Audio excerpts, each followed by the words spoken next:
A powerful cold front with tornadoes and severe thunderstorms moving across the southeast. It's beginning to push some storms into our area. I'll show you where that first cell is headed. It is going to be a messy morning commute. You're looking live at I-40 near Durham. We're going to check in with the WRAL breaking news tracker for a look at what you're running into on the roads.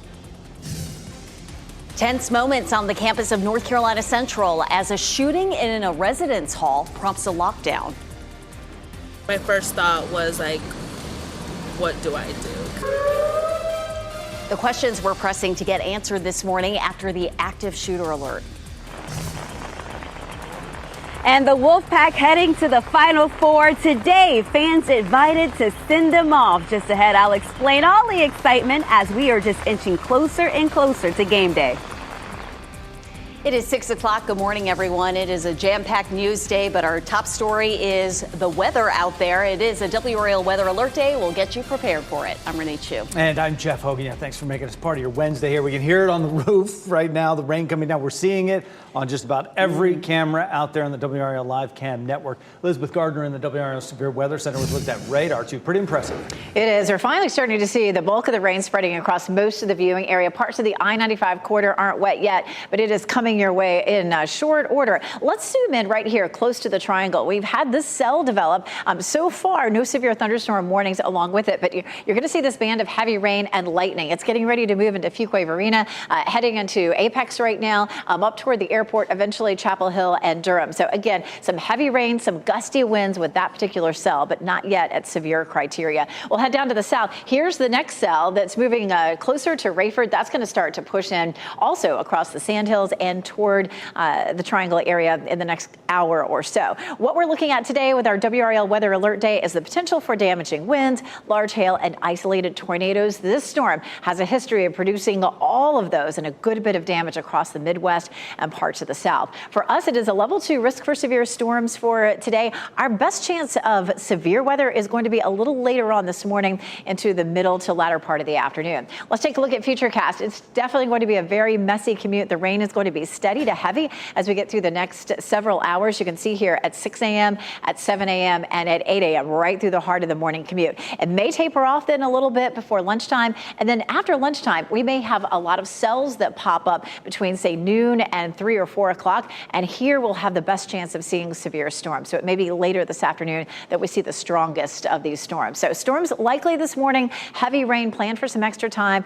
Keep it tuned here, especially check in right before you head out the door. Brian will show you what the roads are looking like. Severe storms possible this afternoon until around 4 o'clock, and then our severe threat will end and our temperatures will start to drop. I'll show you what we're expecting for the rest of the week coming up in just a little bit. Brian. 6:02 right now. We're going to take a live look at Cary, I-40 at Harrison Avenue, where we've got the rain coming down. You can see the wet roads out there. It's going to be a nasty morning commute for all of us as this rain, some of it heavy at times, moves through. We have that thunderstorm moving into southwestern Wake County right now. You can see the lightning and some of that heavy rain now falling in Apex, US 1 through Apex. A messy commute there. Also 540 as you head up toward Morrisville. Looking at some pretty nasty driving conditions. We're going to check in with the WRAL breaking news tracker. Kelsey Coffey is on I-40 heading into South Durham. How's it looking, Kelsey?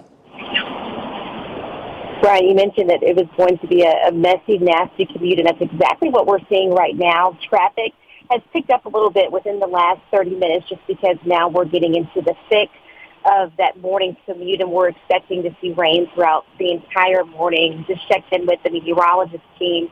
Earlier this morning, 36 million across the country are at risk for severe storms today. That's according to the Storm Prediction Center. So we're not the only ones that are going to be experiencing this. Be sure to take it easy as you are out on your morning drive. Brian, folks really need to be careful out there this morning. Slow down, give yourself that extra time as you get out of the house this morning. Don't want to be speeding on those wet roads. Here's a live look at traffic. Thankfully, no crashes reported anywhere in the Triangle right now. Our major routes are clear. I'll have another update coming up in about 10 minutes. Brian, thanks. Today, counseling will be available for students at North Carolina Central University after a shooting on campus that prompted a lockdown last night. Campus authorities lifted that lockdown just before 12:30 this morning, and police cleared the scene just before 4:30 a.m. Nick Perlin is on campus this morning in the WRAL Breaking News Tracker. And Nick, we've learned that one person was shot. And Renee, police were investigating for nearly 6 hours at that residence hall behind me where this shooting happened, and finally left the scene just 2 hours ago at around 4:30. Now, I do want to show you this video. This will give you a better look at what we were seeing around 10 o'clock this late last night. You can see yellow crime scene tape blocking off this area around Lawson Street Residence Hall. Now, we're told this is where the shooting happened, like I said, at around 10:30 inside that residence hall, but police did not tell us if the person who was shot is a student at North Carolina Central University, and we're also not sure the condition of the person who was shot at this time. We do know that person was taken to Duke Hospital. Now, students who live near Lawson Residence Hall tell WRAL they received a phone call from the university about the shooting, putting them on alert, and this was one student's reaction hearing about this situation so close to where she lives. I never thought this would happen, and it's very nerve-wracking because coming from a place where this didn't, like, you heard about it, never really happened, and now it's actually happening, you don't know what to think. Police say a criminal investigation is underway right now, and also as of right now, police are telling us there's no threat to the campus at this time. Reporting live at North Carolina Central University, Nick Perlin, WRAL News. Breaking news we're following out of Fayetteville. Firefighters there are working to figure out what caused the fire that damaged a building. This happened just before 11:30 last night on Diamond Road near Courts Drive. Video from the WRAL Breaking News Tracker shows the damage to the front of that building. Crews were not able to go into the building to investigate because of structural issues after the fire. No one was hurt. Today is the deadline for St. Augustine's University students to move off campus. All St. Aug classes went remote on Monday. This comes as the university struggles to pay off debts and fights for its accreditation. Some alum organizations and support groups are demanding the resignation of the Board of Trustees. Today, fans will gather at NC State to help send off the Wolfpack to the men's Final Four. They're trying to do this in style with the team leaving today for Glendale, Arizona, trying to keep their magical postseason run going. Hopefully the rain doesn't spoil the parade here. WRAL's Laura Levine is on campus this morning. A lot of excitement around the Wolfpack Nation this week, Laura. Absolutely. Good morning, Jeff. You know, I didn't realize that NC State fans were also Lil Wayne fans. I love hearing them say, "Go DJ, that's my DJ." We know the team's going to be meeting here around 12:30, and fans are invited to attend Adele's Basketball Center here as they send them off. Take a look at some of this video where you can see a long line. I'm talking about hundreds of people lined up to celebrate the team at Applebee's, and more specifically, the two DJs, of course, the star basketball players here were at Applebee's near the Triangle Town Center, DJ Burns and DJ Horn. Fans lined up for pictures and autographs and turned the restaurant into a sea of red and white. Here's what's really been exciting for these star players too this year. The Wolfpack's run to the Final Four and their amazing play and outgoing personalities have earned them a slew of NIL deals. Lamar Horn, DJ Horn's father, says the NIL deals have taught his son the value of making smart financial decisions. NIL, I love it. It's here to stay. It's making college basketball, college athletics as a whole very interesting. And we know that that money is very life-changing for these men. But overall, a lot of excitement here in Raleigh. Those fans are invited to come here at 12:15. That's when they're telling them to come at 12:15 before the team heads out to Phoenix to play Purdue on Saturday. Laura Levine, WRAL News. We are live in Raleigh. We'll be right with them. WRAL's Casey Hintz and Pat Welter are traveling to Arizona. They'll have live coverage of the Final Four starting today. And join us tomorrow night for Wolfpack Pride. Why not us? We'll have live reports, in-depth analysis, and how this moment has the Triangle rallying around the pack. Coming up in our next half hour, we'll check in with WRAL's Brett Neese in Cleveland with the Wolfpack women. The Dreamville Festival is this weekend. Final preparations are happening right now in Dix Park, as you can see. Today, kickoff events for the festival get started in downtown Raleigh. This includes your first chance to get official Dreamville 2024 merchandise. A Dreamville pop-up shop is opening on Southwest Street today. It will be open from noon to 7 each day through Friday.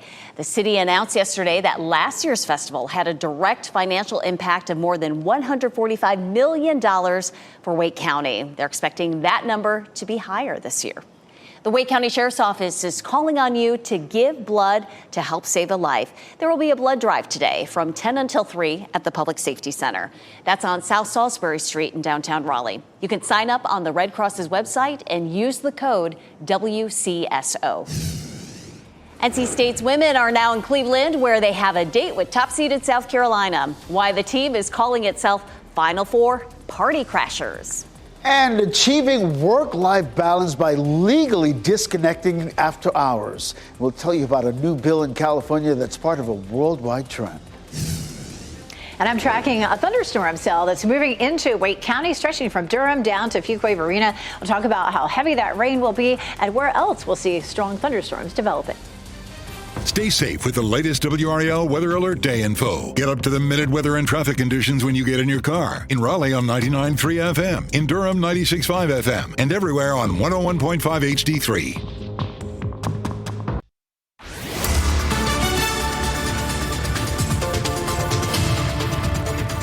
612, tracking the strong line of thunderstorms, the severe weather. We've had several tornadoes, especially near Macon, Georgia. There was a confirmed tornado. Of course, all that is to our south right now, but we are starting to see the activity intensifying across our viewing area now. Let's zoom in right here in the triangle. We have this band of heavy rain associated with some thunder and lightning. We have another cell that's down to the south starting to lift northward as well. So starting to see, again, some of these thunderstorms moving through between Durham and Raleigh, Garner, all that lifting off to the north and east. And this will be just the beginning of the scattered thunderstorms that we end up seeing through the morning. Later this afternoon, there's a better chance that some of these could become severe. We're going to walk you through the timeline on Futurecast and talk about our severe weather threats throughout the day. Brian, of course, here also taking a close look at what's happening on the roads. It's a messy commute out there. Brian. Sure is. Take a look at this live picture on the east side of Raleigh. This is 440 out of the I-87 interchange, and you can see all of that spray getting kicked up. And the wet pavement, you need to give yourself extra time as you're getting ready this morning so you're not in a hurry on those wet roads. Take a look at our live traffic sensors. The good news right now is we have no crashes reported anywhere in the triangle, but you can see some slowdown showing up here on the southbound side of 885 where it merges into I-40 around Morrisville. Also in the west part of Raleigh on the Beltline, some slowdowns. All of this is because of the rain slowing people down. So again, give yourself some extra time. Another update in just a few minutes. Thanks, Brian. NC State women's basketball is in Cleveland preparing for their Final Four game against the top overall seed, South Carolina. The team got in ahead of their Friday game last night. Got to Cleveland's hotel there about 7:30 or so. Hours before that, though, the fans here in Raleigh gave them a grand send-off. Members of the marching band and cheerleading squad are also in Cleveland with the team. Wolfpack women have a full day ahead of them, including practice for the Final Four opener Friday night. WRAL's Brett Neese is in Cleveland with the team. He'll have live reports all throughout the week right here on WRAL. These days, it seems our smartphones keep us connected to all aspects of our lives, including work. A lawmaker in California is proposing a bill to allow employees to ignore after-hours calls or text messages to create a better work-life balance. WRAL's Ken Smith is here now with a look at this growing trend worldwide. Ken. You know, Renee, so often we'll leave work physically, but because of these smartphones and other devices, employers can call or text with some work-related issue after hours. Well, this bill in California will be the first of its kind in the U.S. that would penalize businesses for infringing an employee's off time. This is a concept that's catching on worldwide. France implemented a right to disconnect policy back in 2017. Several countries followed suit, including California.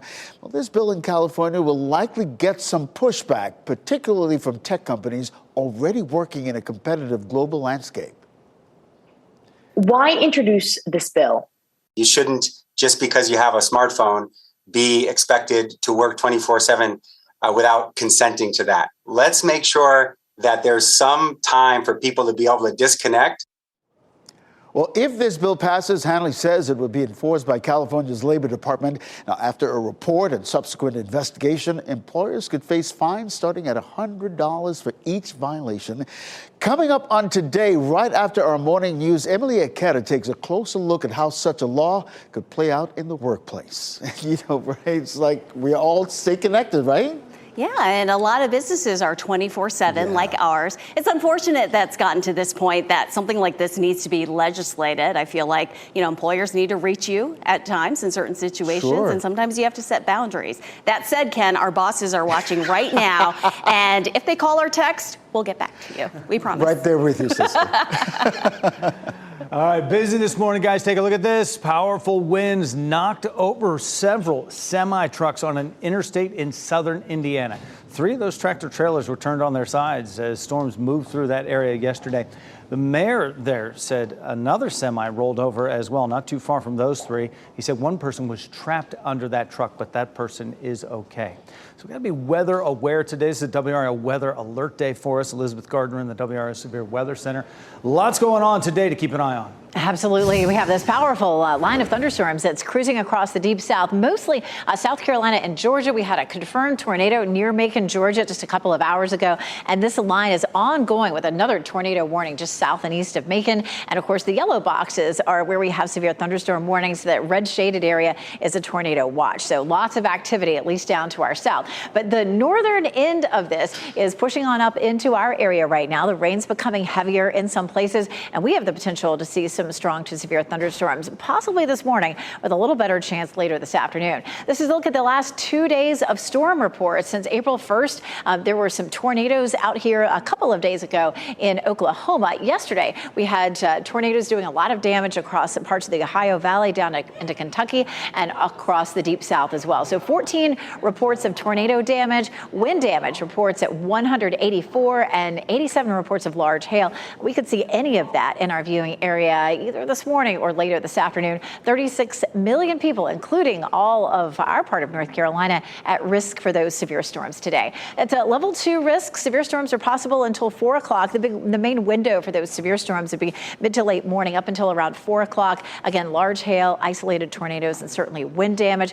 A possibility the entire viewing area is under that level 2 risk for today. Here's what's happening right now. Live dual Doppler 5000 radar. We have steady rain that's moved in across most of the viewing area. This is going to be with us for several hours. It's going to make for a very messy commute. Make sure you check back in with us right before you head out the door. Brian will show you if there are any backups on the roads. We do have a cell that's moving right through Raleigh right now, right through inside the Beltline, down toward Garner and Clayton, and stretching up toward Wake Forest, toward the I-540 Beltline. We're looking at some lightning with that and some steady to heavy rain, but nothing severe right now. We have another cell that was moving up toward Fayetteville, just some steady to heavy rain, nothing terribly organized there right now. Here's a look at futurecast between 7 and 8 o'clock. We're looking at continued heavy rain. We may get a little break late in the morning, and then after that, we start to see the thunderstorms firing up. And here's where we'll have a better chance of severe storms. That's 2 o'clock, there's 3 o'clock, and then 4 o'clock. Finally, all of that moves out, and the rest of the evening should begin to clear out. Our rainfall totals will vary depending on where the cell's set up, but anywhere from a 1/4 of an inch to an inch of rain across our area. It does all move out tonight, and that leaves the rest of the week and the weekend dry but chilly. 62 for Dreamville Festival on Saturday, 66 on Sunday. We're going to see some cold mornings too. 37 on Saturday morning and 38 on Sunday morning. So big pattern change comes in after this system. Brian, I know it's gotten pretty messy out there on the roads. Sure has. We're seeing some of that heavier rain now falling over Raleigh. As we take a look at that live dual Doppler 5000 radar, you can see that heavy rain falling over the northwestern side of Raleigh there. Also, that stretch of the Beltline between Glenwood Avenue and Wade Avenue, seeing some pretty messy conditions on down toward Garner, 401, and around the South Saunders Street interchange. Pretty yucky right now. We'll head out to between Raleigh and Durham there on I-40 and the WRAL breaking news tracker with these live pictures. This is on 40 eastbound, heading back from the Miami Boulevard area toward 540, and you can see that the windshield wipers are going. Just a rough morning to be out there. As you head out, you need to give yourself plenty of extra time, slow down, and don't get into a hurry on those wet roads. Thankfully, right now, no crashes showing up anywhere in Wake, Durham, or Orange County, but we are seeing some backups there in some of those heavier cells with people naturally slowing down with those nasty driving conditions. Brian, thanks. A rescue effort is happening today in Taiwan after the biggest earthquake there in 25 years. The effort to save people after the quake that rocked and toppled buildings. This year's women's Final Four could have more viewers than ever. The record-setting number of people who watched one Elite Eight game, that's coming up in What's Trending. Before that UCLA game, that's how sick she was. This What's Trending report, sponsored by Rug & Home. Could be a record number of eyes on NC State and other teams in the women's Final Four this year. Brian Schrader here now with What's Trending. Brian. Nielsen data shows that more than 12 million people tuned in to the Elite Eight game between Iowa and LSU, and that is the most ever for a women's college basketball game. And it was the most watched college basketball game on ESPN ever, men or women. Yeah, that 12 million there. It peaked at 16 million viewers. That was the average, was 12 million. And this was the rematch from last year's national championship game, which was the previously most watched game. They had 10 million for that. So I think folks wanted to see how this was going to play out with that woman, Caitlin Clark, and Angel Reese. It was crazy. Amazing. It'd be great to see how many people are watching the women play, the Wolfpack women playing. Yeah. This would be pretty cool. Big. Yeah. Travis Kelce, bringing a music festival to Kansas City. Taylor Swift is not on the list of performers, though, so you don't have to make those plans, Swifties. Lil Wayne, Diplo, and 2 Chainz are among the headliners for Kelce Jam. That is happening May 18th. You may be wondering, wait, don't you think Travis would ask Taylor to perform at this music festival? Well, see, Taylor's a little busy. She has, her tour in Sweden on that day, so she's already booked. But maybe next year. Okay. She's going to be out of the country. She's not going to drop in on him. But will his brother be there? And will he keep his shirt on? That's the question. I don't know.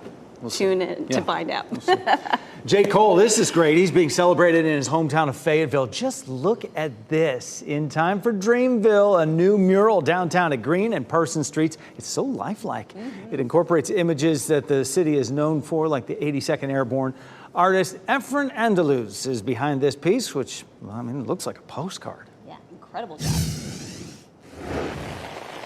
Fans are invited to attend the send-off party for NC State's men's basketball team as they head to Phoenix to play Purdue in the Final Four. And it's a messy morning. We have widespread rain showing up here on Dual Doppler 5000 radar and a heavier cell moving right through Wake County. I'll walk you through the timeline for rain this morning and our chance for storms. And the WRAL Breaking News Tracker is out on the roads this morning ahead of your travels, giving us a look at these conditions. This is a live look at I-40 East heading into Raleigh. Brian Schrader will be right back after the break with a look at how this rain is affecting your morning commute.